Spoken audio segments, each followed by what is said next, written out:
I am Dr. Jesse John, Assistant Professor, Department of Anatomy, Jyoti Vidyapeeth Women's University, Jaipur.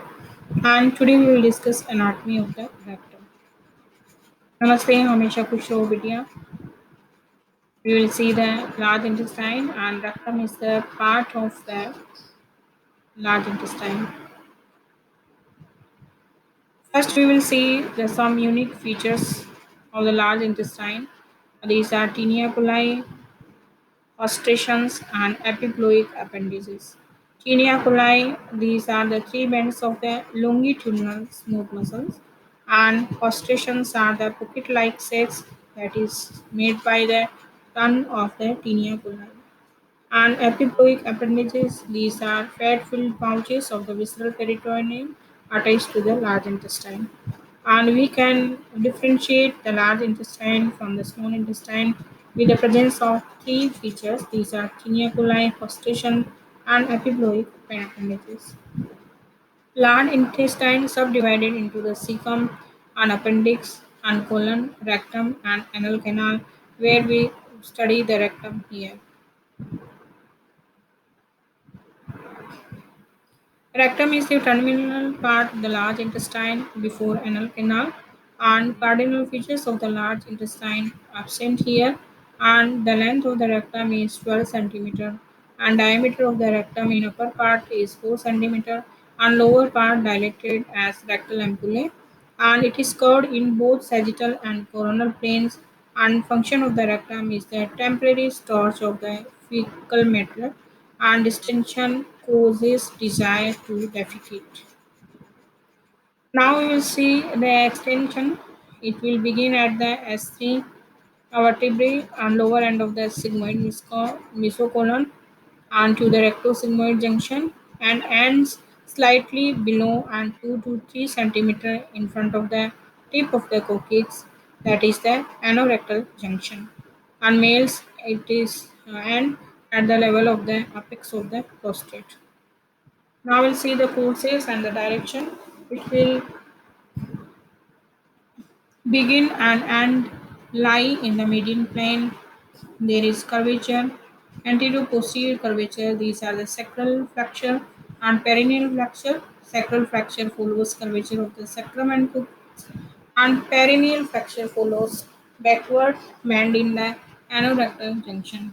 Now we'll see the three lateral curvatures. These are the upper, middle, lower, and upper is the convex to the right, and middle is convex to the left.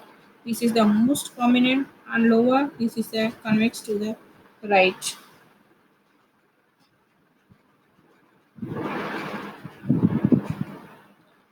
Now we'll see the peritoneal relations. The upper one-third part related in front and the sides, and the middle one-third only in front, and lower one-third that is devoid of the peritoneum.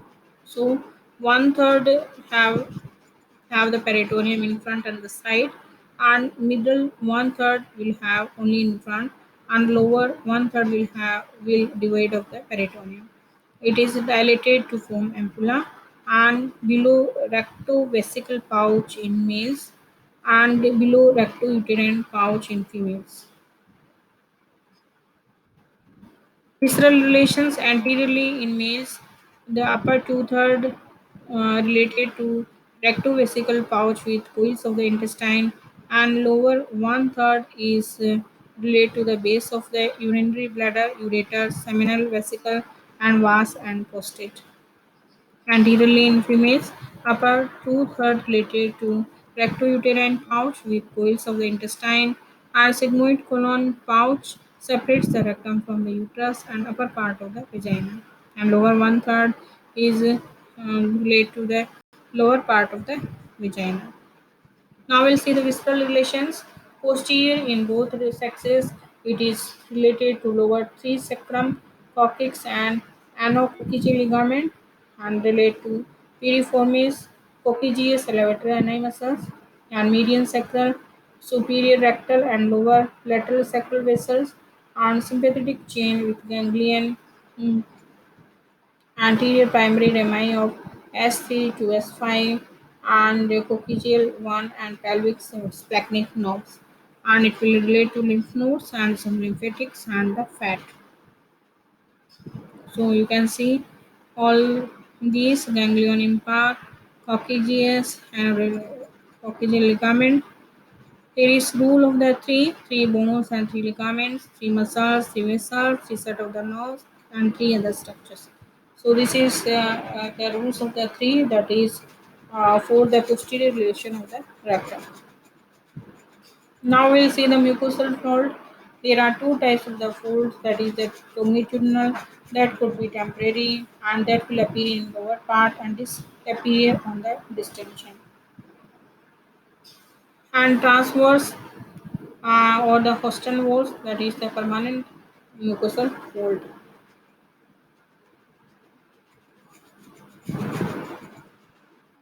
Now we see the interior of rectum mucosal fold, upper fold, middle fold, lower fold, and fourth fold. Upper fold is found at commencement and 12 centimeter on anal orifice, and it is from right lateral anterior wall. So this is the upper fold. And middle fold, you can see here, this is the largest and most constant fold, and it is projected from the right wall of the rectum, and at the junction of the upper two-third with lower third portion, it will present at that part, and it will 5 centimeter away from the anal margin, and it forms the Nelly-Tron sphincter. Now I see the lower fold. It is inconstant and it projects from the lateral wall, and it is 2 centimeter below the middle fold. Now we'll see the fourth fold, and it may be present, and it may be 2 centimeter above from the middle fold, and it is origin from the lateral wall. Now we'll see the transfer mucosal fold. We can see here more clearly upper, middle, lower. Transverse mucosal fold we can see in this picture also. And there is a blood supply. This is the superior rectal artery and there will be internal iliac artery, middle rectal artery, and internal pudendal artery and inferior rectal artery. They make the plexus, and this artery will take a origin from these plexus. These are the internal iliac artery, middle rectal artery, and they will supply the rectum. Venous drainage you can see here in this picture. Now you see the lymphatic drains. Upper half is supplied by the subrectal vessels, and it will drain into the pararectal and sigmoidal nodes. Then it will go to the inferior mesenteric nodes, and lower half will drain into the middle rectal vessels. Then it will drain into the internal iliac nodes.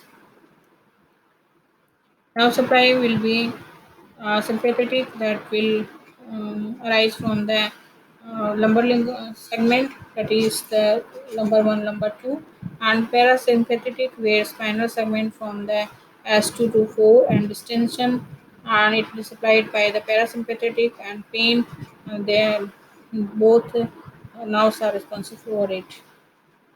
Defecation is tension of the rectal walls caused by feces, and it will stimulate contraction of the rectal wall and relaxes internal anal sphincter. Voluntarily signals stimulate relaxation of the external anal sphincter, and defecation occurs. Supports pelvic floor supported by the levator ani muscles and pelvier fascia, lower part of the rectal ampulla up to the sacrum, and contains superior rectal vessels and lymphatics. Lateral ligament, it contains middle rectal vessels and nerves, and rectovesical pouch and pelvic peritoneum, perineal body all supports the rectum.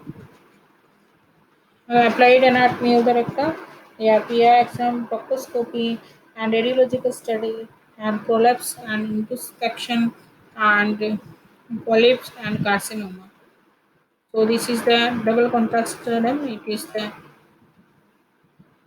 barium, and where you can see rectal prolapse. You can see, and the rectal introspection.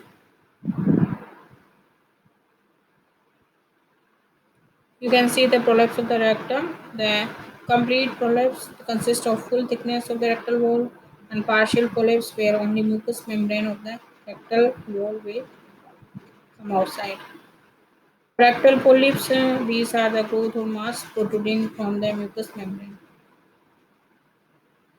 Now these are the assessment questions. These are what is the rectal prolapse, and second is the explain anatomy of the rectum. Thank you so much.